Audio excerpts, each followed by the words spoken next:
Chapter 9. The Most Confidential Knowledge.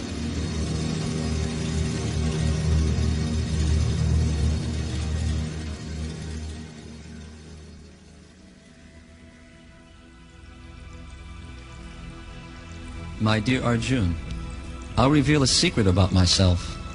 This secret is difficult to understand, but I can reveal it to you because you won't find fault with me when I do. By understanding this knowledge, you will become free from the miseries of this material world. This knowledge is the king of all knowledge. As bhakti is king, this knowledge is also king. It is the topmost secret because bhakti is secret. It purifies one's existence so much that one need not perform any other process. And because it gives direct perception of the self by realization, it is the perfection of religion. It is everlasting, and it is joyfully performed. You have glorified this knowledge of bhakti, Krishna, saying that it is wonderful and joyful to perform. But then, why aren't people accepting it? Because they do not have faith, Arjuna. They have no faith in bhakti, despite the fact that bhakti has been glorified. They think that these words are false eulogy. Therefore, they must take birth again within this material world. But now hear this Aishvarya Gyan, knowledge of my opulences, which is needed for Dasya Bhakti. Hearing this confidential knowledge will increase your faith and devotion. I pervade this entire universe in my unmanifested form. All beings are in me, but I am not in them. I don't associate with the material nature, therefore I am independent of it and the living beings. But they are not independent of me, and yet everything that is created does not rest in me. Oh, you've contradicted yourself, Krishna. How is that? That is my expertise, Arjuna. Behold my mystic opulence, which is impossible for others to understand. Although I am the maintainer of all living beings, and although I am everywhere, I am not a part of this cosmic world, for myself is the very source of creation. Therefore, I am all-pervading and aloof. It is something like considering Rahu's head. It's not different from Rahu, but at the same time it is different. Or try to understand this example. The wind blows everywhere, and yet it always rests in the sky. But because of its detachment from the sky, you can say that it is not in the sky. In the same way, because I am aloof, the living beings are not in me, as the wind is not in the sky. Krishna, you have told me to behold your mystic opulences, and yet you give me an example by which I can understand them. How are they mystical if I can understand them? But the example I gave is not of sentient beings, Arjuna. The sky is detached because it is inert, but both the living beings and I are conscious. Conscious beings become attached to their support, and the supporter becomes attached to his dependence. However, in my case, these statements are not applicable, and that is the inconceivable mystery. So all living beings are in you. That I understand now, Krishna. But what happens to them during the great dissolution of the universe? At the end of Brahma's life, all living entities enter my nature by my will. At the beginning of another millennium, I create again, and they come out to enjoy again. I am aloof. Still, by my will, I do everything without touching the material nature. You are performing so many activities, yet you do not become bound like the living entities. How is that? I am not bound by my work because I have no attachment.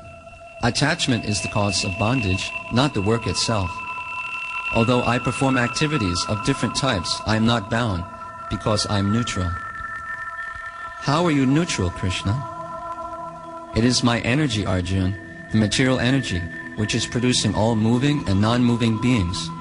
I am only supervising. I simply glance over that nature and it begins to act. Just as one catches fragrance by being near a flower garden, material nature works without my direct contact. Still, without me, nature can do nothing. As without a king, his ministers can do nothing.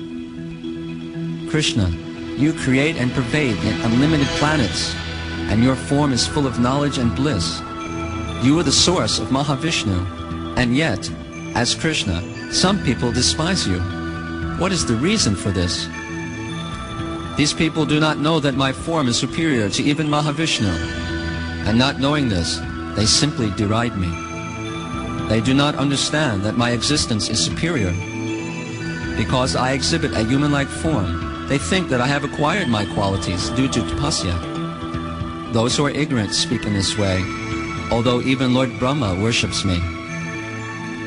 Krishna, what is the destination of those who think that your human-like form is illusory and therefore disrespect you? Those who are thus bewildered are attracted by demonic and atheistic views. In that deluded condition, their hopes for liberation, their fruitive activities, and their culture of knowledge are all defeated. They achieve an evil, lusty, and violent nature. They disrespect me, and thus go to hell. Who are those who do respect you, Krishna? Only Mahatmas, Arjuna. They know my personality. They understand that I have many forms, but they enjoy that. Although they are humans, they are divine. They know that I'm superior to even Brahma and Shiva. Therefore, they develop deep faith and become fixed in me. How do they render service to you, Krishna? They always perform my kirtan and endeavor with full determination. They go to my temple and pay their obeisances, falling on the ground like a stick, not caring for the dust or mud, out of love for me. However, Arjuna, there are others who worship me, but with the help of Jnana Yajna. They are not Mahatmas. They think that they are the Lord and see no duality. Some worship the demigods as the Lord, and others worship the universal form as the Supreme. But it is I who am the ritual, the sacrifice, the offering to the ancestors, the healing herb. I am the mantra, the butter, the fire, and the offering. I am the father, the mother, and grandfather of this universe. I am the object of knowledge, the syllable Om, and the Rig, Sama, and Yajur Vedas. I am the goal, the sustainer, the master, the witness, the abode, the refuge, and the most dear friend. I am the creation and the annihilation, the basis of everything, the resting place and the eternal seed. Hey Arjuna, I give heat, I withhold and send forth rain. I am immortality, I am also death personified. Both spirit and matter are in me. So it is I who am situated in the universe, yet still they do not worship me. Others who study the Vedas and drink the Soma juice pray to go to heaven and worship me indirectly. Purified of sinful reactions, they take birth on Indraloka, where they enjoy celestial delights for 10,000 years. After enjoying heavenly pleasures and having exhausted their pious credits, they return to this mortal planet again. Therefore, those who want to enjoy by following karma kanda achieve only repeated birth and death in this material world. But those who are my pure devotees do not try to enjoy happiness from their karma. Such learned souls who desire eternal association with me by meditating on my transcendental form, to them I carry what they lack and preserve what they have. Although they do not desire anything from me, I still provide it. Even the burden of maintaining their body is carried by me, as a householder takes care of his own family. What kind of devotees are they who let you carry their needs on your head, Krishna? They have not given me this burden, Arjuna. I take it by my own sweet will. I can create universes, so this is not a burden for me. Rather, I do it out of love for them. Just like a young man who loves a young girl carries his beloved lady on his shoulders, in the same way, I take pleasure from carrying the needs of my devotees. What about those who are worshipping the demigods, Krishna? They are also your worshippers. What about their benefits? Why don't they come to you? They think that the demigods are the ones granting them benedictions, Arjuna. They are worshipping me, but their worship is improper. They neglect the path that brings them to me. They do not follow it, and thus they do not come to me. I am the only enjoyer and master of all sacrifices. Therefore, those who do not recognize my true transcendental nature fall down. All these forms which they worship are my forms, but because they think the demigods are supreme and do not know me, they do not attain me. Those in goodness who worship the demigods attain the demigods. Those in passion who worship the forefathers go to the forefathers.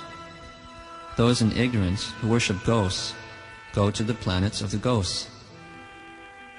But my worshippers are nirgun, above the modes, and they certainly come to me. Those people who worship the demigods think, Indra is my Lord. He is the supreme object of worship. But my devotees think, Krishna is manifested in so many demigods. He is the actual supplier, the supreme Lord, and therefore he should be worshipped. Even though both may perform some activities, the worshippers of the demigods have a different consciousness, and they go to a different place and again fall down. But my devotees know that I am unlimited and that I am the supreme controller.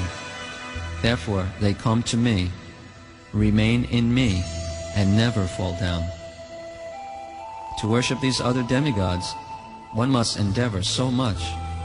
But if one just offers me with love and devotion a leaf, a flower, fruit, or water, I will accept it. One can offer me things that are easily available, but they must be offered with love. I eat that which is offered with love. Although I have no desires, and I am not hungry, devotion is the appetizer that creates my appetite. A devotee's mood of love makes me eat. A pure heart with no other desires. That is bhakti.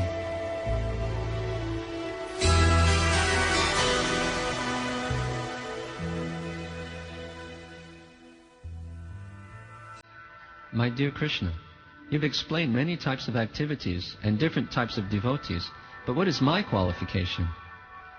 Arjuna, at present you are unable to give up karma completely, and thus you do not have the qualification for pure devotion. Still, you are not so attached that you have to perform sakam karma. Rather, you should perform nishkam karma. So, whatever you do, whatever you eat, whatever you offer or give away, or whatever activities you perform, do that as an offering to me. That is nishkam karma. What is the difference between that and pure devotion, Krishna? My pure devotees have already offered their very lives to me. So there is no offering of the fruits of activities, because they think that they and all their activities are already offered. The other devotees perform activities and then offer them to me. So there is still some false ego. But do not worry, Arjuna. You just offer your activities to me. And if you act like this, it will be a good example for others, and I'll bless you. In this way, you'll be freed from karma and its auspicious and inauspicious results. With your mind fixed on me in this principle of renunciation, you'll get special liberation and come to me. You deliver only your devotees and bring them to you, Krishna, not the non-devotees. Does this mean that you also have attachment and aversion? No, Arjuna, I'm not partial, but my devotees are in me and I am in them. Actually, I am in everything, and everything is in me. My devotees are attached to me, but others have no dealings with me. Practically speaking, for them I do not exist. Actually, there are so many living entities, and I maintain everyone. Therefore, I am equal like rain. But some trees watered by the rain give sweet fruit, and others give bitter fruit. That is not a defect of the rain, Arjuna. It is their nature. It is not my attachment and aversion. I am rewarding equally, but my devotee gets special treatment, so much so that even if he commits the most abominable action, if he's still determined to serve me, I do not reject him. Rather, he is still to be considered saintly. Yes, Krishna, I accept that he's a sadhu when he's worshipping you, but if he's doing nonsense, then he's not a sadhu. No, Arjuna, in every regard he's a sadhu, because he's properly resolved to serve me. He's thinking that I am unable to give up this sinful activity, and I'll probably go to hell, but I'll never give up devotional service to Krishna. Therefore, I consider him a sadhu, Arjuna. But how do you accept the service of such an irreligious man, whose heart is polluted by lust, anger, and greed? Aren't his offerings contaminated by these things? He very quickly becomes righteous, and I accept him, because he laments, remembering me again and again. And because of lamentation, his heart burns, and he thinks, alas, alas, there is no other devotee lower than me. I am a black spot for devotees. Again and again, he curses himself and becomes purified due to this repentance. Or you can take it in this way, Arjuna. Such a person, even when committing sins, his righteousness existed in him in a subtle form. He's taking the medicine of devotion, although the fever remains. He is not afraid, for he knows that the fever of improper activities will go away by the power of devotion. The sinful acts are like snakes with the fangs removed. Thus, he obtains eternal peace, for his lust will go away and never return. I understand that you are saying that he will become righteous, Krishna. There is no dispute. But if he remains sinful and does abominable activities, do we still consider him a sadhu during his life? My devotee never perishes, Arjuna. Even if he dies, he does not become degraded. Many people will not agree, Krishna. How can I help them to understand? Take mridangas, Arjuna. Take kartals and drums, and bang everything loudly. Go wherever they are speaking like this, and raise both hands in the air and make a vow. Take an oath in my name, and say this: the devotee, the Lord's devotee, even if improperly behaving, shall never perish. What will happen, Krishna? When you speak like this, Arjuna, all the people will fall at your feet out of love and say, "Oh Arjuna, you are my guru." But why are you asking me to take this vow, Krishna? Why are you yourself not taking it? I like my devotees very much, Arjuna, and I cannot tolerate any problems put upon them. I always protect my devotees. On this battlefield, I'll have to break my own vow when you are fighting with Bhishma. People will only know this Bhagavad Gita after the battle, and they'll say, "Oh, he spoke so many words, but he broke them all." However, they'll know that your words are like lines on a stone. Therefore, you should make this vow, Arjuna. So go where people are doubting the potency of devotion and make this declaration boldly, that even those of sinful birth, who are naturally impious, if they get the association of my devotees and surrender, then I will give them shelter. They can attain the supreme destination. What to speak of Brahmins, devotees, and saintly kings?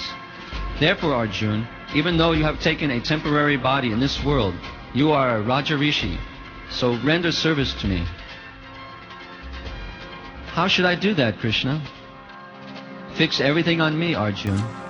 Do not just work with the body and let the mind go elsewhere. No. First fix your mind on me. Not like the servant of the king who renders service, but his mind is on his salary and his relatives. No, that is not the symptom of devotion. So much service may be done, but the mind is the key and the test. The mind must be fixed on the object of service. Therefore, fix your mind on me, and that thinking should be natural, like honey which flows from a bottle. Fix the mind like that, Arjuna. Become my devotee and worship me, and then with love, offer your obeisances to me. Being completely absorbed in me, surely you will come to me.